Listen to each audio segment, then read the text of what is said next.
All right, following Thursday's sports wagering action, we're now 7-0 in our last 7 board member tier package bets on Brockpage.com.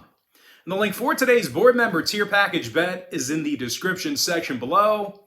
$1,000 bettors are up over $6,300 during that span. Now, the board member tier is an all-inclusive package that I offer on that website. And not only do you get access to my board member tier package bet itself, you're also going to get access to every single bet that I give out on that webpage all the way through the end of February. Now, if you're not signed up for that package, or if you have no idea what I'm talking about, I'm going to explain a little bit more about it in just a moment. But before we go ahead and move on, just want to take a quick time out and welcome you to the video. My name is Brock Page, and I do sports picks for free right here on YouTube. I also sell my personal bets on Brockpage.com. And I have packages on that website starting at just $1.99. Now, the purpose of these YouTube videos is to provide you with free informational sports betting content. It's also designed to generate interest in signing up for a membership on my website. Now, you may be wondering what the difference is between what I do here on YouTube and what I do on my webpage. And well, what I do here on YouTube is I'll handicap the entire slate of games in any given sport, side, and total. And what I do on my website is, well, I actually share with you which one of these free YouTube picks on this channel that I'm actually betting on personally. And with that, guys, let's go ahead and dive into our part 2 video here for the NHL. And we're going to go ahead and start with the Lightning taking on the Predators, 7:30 p.m. Eastern puck drop on Saturday, February 26, 2022. Now, guys, this one's outdoors, as these teams are playing at Nissan Stadium, home of the Tennessee Titans. Hopefully it's cold enough there. Anyway, Tampa Bay is -145 away from home, total 6 goals. Andrei Vasilevsky for Tampa Bay, UC Saros for Nashville. Now, Saros has actually had a really good year thus far. He's 25-15 through 40 starts. And he also has a .924 save percentage. Now, the Preds have also done a real nice job keeping the puck out of the net as the official home team. They're currently in the top 5 in the league in fewest home goals allowed. And although they're not officially on their home ice, well, they're playing in Nashville. So they're close enough. I'm handicapping this as if they are the home team. Now, once again, they're currently in the top 5 in the league in fewest home goals allowed. Defenseman Alex Carrier, he's a +15 when he's on the ice. Now, the Preds are currently 15-9 straight up as the official home team this year. They're taking on a Lightning squad who's got a losing record against the puck line this season. And they actually give up the majority of their goals on the road in the second period. Now, the Lightning also suffered losses recently to the likes of Colorado, Vegas, and Anaheim. When it comes to the total in this one, Tampa Bay's last 3 straight got over the posted number. They're also 18-7 to the over as the official road team. Meanwhile, Nashville saw overs recently with Florida, Carolina, and Winnipeg. I'm going to lean toward Nashville +1.5, keeping this one close. In the over 6 goals. Next contest, Leafs, Red Wings, 7:30 Eastern start time. Toronto's -245 with the total at 6.5. Jack Campbell for the Leafs, Alex Nedeljkovic for Detroit. Now, Alex has 14 victories under his belt this season, along with a .907 save percentage. When it comes to offensive production, the Wings are actually in the top 10 in home scoring. Dylan Larkin's got 26 goals and 54 total points. Meanwhile, Tyler Bertuzzi, he scored 23 times this year along with 21 assists. Now, they're taking on a Toronto team who lost 3 out of their last 4. And they actually gave up 5 goals a game on average in those 3 losses. The Leafs have also had a tough time cashing in on the puck line this year. These guys are just 11-15 ATS on the road. That's good for just 42% in that category. And I'll tell you what, as good as these guys have been defensively this year, the Leafs do tend to give up a lot of goals in the second period. As a matter of fact, Toronto's in the bottom 5 in the NHL in second period goals allowed on the road. When it comes to the injury report in this one, Musin is still out for Toronto. Stevens is out for the Red Wings. And when it comes to the total in this one, 7 out of Detroit's last 10 meetings with Toronto got over the line. The Red Wings also went 70% to the over in their last 10 outings this season as well. Meanwhile, Toronto, on the other side of things, they went 5-1 to the over in their last 6 on the road themselves. I'm going to lean toward Detroit plus 1.5 and the over 6.5 goals. Next contest, it is going to be Bruins versus the Sharks. And that's going to be a 10 o'clock Eastern puck drop. Boston's minus 155, totals 5.5. Jeremy Swayman for Boston, James Reimer for San Jose. And despite some solid performances out of Reimer this year, the Sharks do have a losing record at home, and they cashed in on the puck line in only 10 out of 26 home games. Now, not only do the Sharks give up a bunch of goals on their home ice, they also find themselves in the bottom 10 in home scoring as well. They're taking on a Boston team who won their last 3 straight. They also got the W in 8 out of their last 10 contests against San Jose. Now, the Bruins have been incredibly tough defensively this season. As a matter of fact, these guys allow fewer goals per game at home than any other team in the league.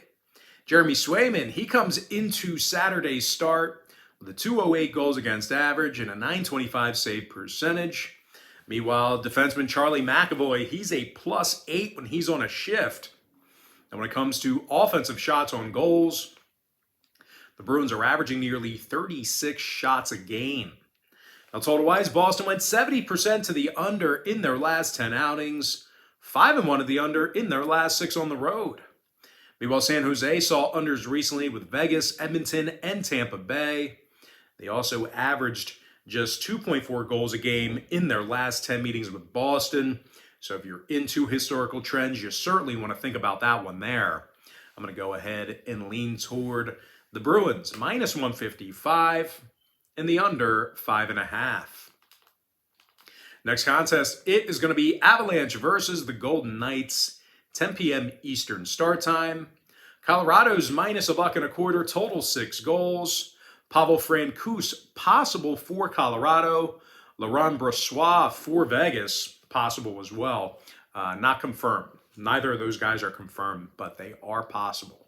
Now, I'll tell you what, despite some solid numbers out of Brossoit, the Knights did lose 3 out of their last 4 contests. They allowed 12 goals in those losses. Now, the Knights are also having some difficulties defensively at home. These guys are in the bottom 10 in the league in goals allowed per contest on their home ice. They're taking on a Colorado team who won 7 out of their last 10. They also find themselves amongst the best scoring teams in the NHL. Mikko Rantanen, he scored 26 times and has 61 total points. Meanwhile, Nazem Kadri leads the club in points with 64 of them. When it comes to defensive play in this game, Devin Tays leads the entire NHL as a +40. And no real shocker here, Colorado allows only 2.8 goals a game defensively. Pavel Francouz, if he gets to start, just keep in mind, he's won 80% of his starts this year as a 923 save percentage. Now, total-wise, the Avs are 17-8 to the over on the road this year. Meanwhile, Vegas saw 64% of their contests at the T-Mobile Arena get over the posted total themselves. I'm going to lean toward Colorado, minus $1.25 in the over 6. Next matchup, it is going to be Wild versus the Flames, 10 p.m. Eastern start time. Calgary's minus $1.25 at home, totals 5.5. Jacob Markstrom for the Flames, Cam Talbot for Minnesota. Now, Talbot's 19-11 this year with a save percentage of .910. And when it comes to putting the puck in the net, well, there's really not many out there who do it better than Minnesota. Kirill Kaprizov, he has 23 goals and 62 total points for the Wild. Meanwhile, teammate Ryan Hartman, he's a +28 when he's on a shift. He's actually in the top 10 in the league in that plus-minus category. And when it comes to scoring goals on the road here, Minnesota's actually in the top 5 in the league in that category. They're taking on a Calgary team who's, Definitely not built for a track meet offensively. As a matter of fact, the Flames are in the bottom 10 in the league in home scoring. They're also averaging just 2.4 goals a game in their last 10 contests with Minnesota. So once again, if you're into historical trends, not a whole lot of scoring here for Calgary in their recent head-to-head meetings. And I'll tell you what, speaking of head-to-head contests, 6 out of these teams' last 8 games against each other fell under the posted total. Minnesota also saw unders recently against the likes of Toronto, Carolina, and Winnipeg. I'm going to lean toward Minnesota plus 105 in the under 5.5. And with that, guys, we're going to jump into our next and final matchup for part 2. I'm talking about the Islanders taking on the Kings, 10:30 p.m. East. Both teams are minus $1.10, pretty much a coin flip thus far. Totals 5.5 goals. Cal Peterson's possible for the Kings. Ilya Sorokin for the Isles. Now Sorokin's 16-11 with a .244 goals against average and a .920 save percentage. Now the Isles are in the top 3 in fewest goals allowed per contest. They're also limiting Los Angeles to just 2.8 goals a game in their last 10 head-to-head meetings. Defenseman Adam Pelech, he's a plus 14 when he's on a shift. And when it comes to the scoring in this one, Brock Page Nelson leads the club with 19 total goals. They're taking on a Kings team who, despite playing some pretty good hockey lately, they still play just .500 puck at home.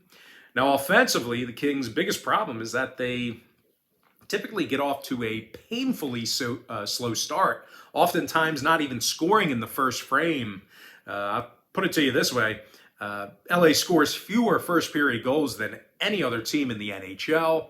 Meanwhile, defensively, on the other end of the ice, these guys are actually in the bottom 10 in third-period goals allowed, so their opponents are never really out of the hunt, no matter what the score is early in the game. Now, one more thing to add here, the Kings are going to find themselves in the second of a back-to-back here Saturday, so injuries and fatigue could potentially play a factor. Now, total-wise, LA saw unders recently with Arizona, the Rangers, and this very Islanders team. Meanwhile, the Isles, on the other side of things, they saw unders recently with Montreal, Boston, and Edmonton. I'm going to lean toward the New York Islanders, minus $1.10, and the under 5.5. With that, guys, that's going to do it for me. Don't forget to check me out on Pt.2. And if you guys do end up getting a membership here today on my website, just keep in mind, you're going to get billed the day you sign up and then the first of every month following that. I always tell folks in every single video, the earlier in the month you sign up, the better. But most importantly, guys, got to thank you for joining me right here on YouTube. Really hope you enjoyed all this great free content, all this great free information. And with that said, guys, happy Friday or Saturday to you, depending on when you're watching this. Best of luck to you. And I look forward to seeing you later on today on my website at brockpage.com.